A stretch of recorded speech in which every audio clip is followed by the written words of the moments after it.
پلکوں کے ذریعے سے ویپر عطا فرما سکتا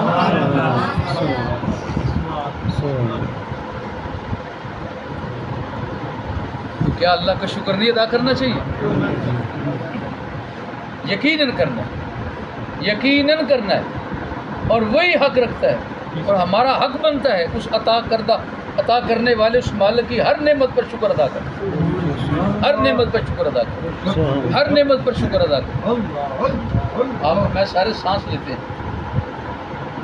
جی، کیا کرتے ہیں؟ سانس لے۔ اور آپ کو پتہ ہے سانس لینے کے لیے کتنی فیصد ہمیں آکسیجن چاہیے؟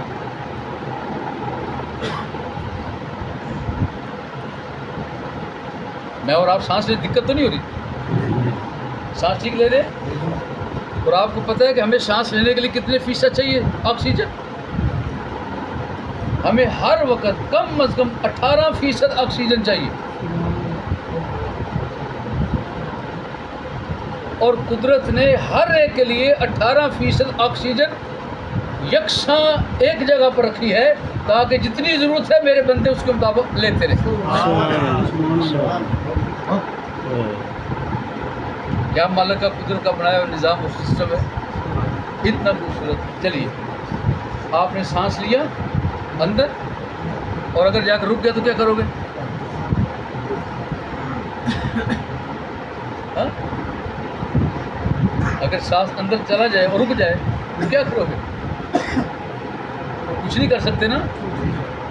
اور فرض کریں سانس باہر نکلا تو باہر رک گیا، آپ سانس لے نہیں پا رہے، اب کیا کرو گے؟ تو سانس کا لینا بھی اللہ کی عطا کردہ نعمت، اور سانس کا چھوڑنا بھی اللہ کی عطا کردہ نعمت ہے۔ کیا سمجھے؟ ایک سانس لینے میں اللہ کی بارگاہ سے 2 دفعہ نعمت ہے، اور یاد رکھے اصول ہے، جب نعمت ملے اللہ کا شکر ادا کرو، جب نعمت عطا ہو اللہ کا شکر ادا کرو۔ ایک سانس لینے میں 2 نعمتیں اور 2 دفعہ شکر کرنا بنتا ہے۔ اب ذرا غور کیجئے، کیا ہم اللہ کا شکر ادا کر رہے ہیں؟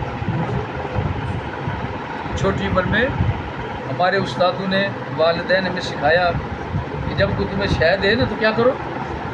لینے کے بعد اس کا شکریہ ادا کرو۔ جب کوئی ہمیں کچھ شے دے، لینے کے بعد اس کا کیا کرو؟ شکریہ ادا، اور دل سے شکریہ ادا کرو۔ وہ جو دنیا میں ایک عام شخص ہے، وہ آپ کو چیز دیتا ہے، لینے کے بعد آپ شکریہ ادا کرتے ہیں، نہیں کرو گے آکورڈ لگے گا، برا لگے گا، بد اخلاقی ہے، اچھا کام نہیں ہے، سوء ادب ہے۔ اور جو بندہ کوئی چیز لینے کے بعد شکریہ ادا کرتا ہے، اس شکریہ ادا کرنے سے اس بندے کا دل خوش ہو جاتا ہے۔ وہ آج آپ نے اسے طلب کیا، اسے دیا، اور آپ نے جب شکریہ ادا کیا، دوبارہ مانگو گے تو پھر دے دے گا، پھر شکریہ ادا کرو گے، پھر مانگو گے، پھر دے دے گا، پھر شکریہ ادا کرو گے، پھر مانگو گے، پھر دے دے گا۔ اور اگر آپ نے ایک دفعہ لیا اور شکریہ ادا کرنا بھول گئے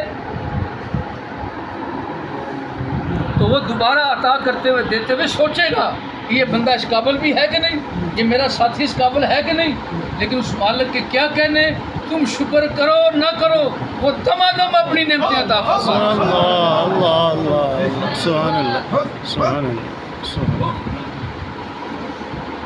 اور اگر بندہ اس کے حضور شکریہ ادا کر، پھر وہ کیا کرتا ہے؟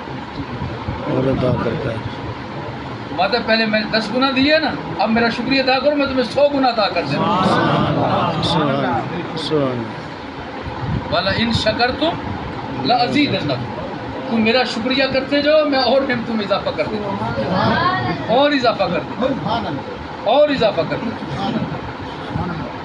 آپ ادھر دیکھیے، اگر آپ ہسپتال میں تشریف لے جائیں، اللہ نہ لے جائے، اگر کسی بیمار کرسی کے لیے جانا ہے، سنت پوری کرنے کے لیے چلے جائیں، اللہ تعالیٰ محفوظ رکھے آپ کو بیماریوں سے۔ میں صرف آپ کو سمجھانے کے لیے کروں گا، مالک کی طرف سے حکم ہے تو پھر ہم بندے عاجز ہیں، اگر اس کا حکم ہے جانا تو پھر جانا۔